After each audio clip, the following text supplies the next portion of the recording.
Pour la dernière partie des contrôles sur une feuille tableur, on va découvrir la mise en forme conditionnelle qu'on peut récupérer à partir de l'onglet Accueil, mise en forme conditionnelle.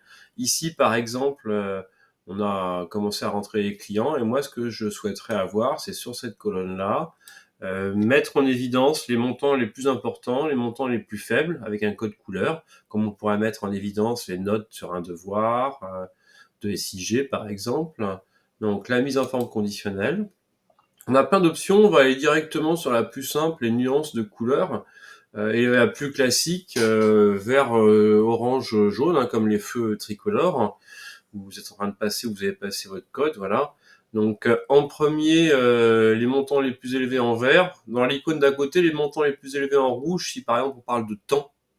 Voilà, plus on met de temps, moins c'est performant. Donc ici, on est en unité monétaire, donc on va choisir ça. Voilà, j'avais d'abord présélectionné la plage, et vous voyez qu'immédiatement, il a repéré que 600, il l'a mis en vert, c'est un fort montant.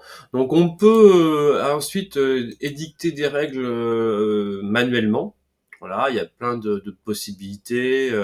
Voilà, on peut déterminer soi-même les plafonds, les planchers. Là, c'est lui-même qui les avait mis en place. Voilà, vous pouvez ensuite, je vous laisse découvrir ça. Ce que vous devez savoir, c'est que la mise en forme conditionnelle, on peut avoir, la dernière chose que je dois vous montrer quand même, c'est qu'on peut avoir des couleurs, mais on peut aussi avoir des flèches, voilà, différents symboles à la place. Voilà. Donc, en fonction des valeurs, on aura la mise en avant des montants les plus élevés, les plus faibles. Voilà, visuellement, on peut avoir ça.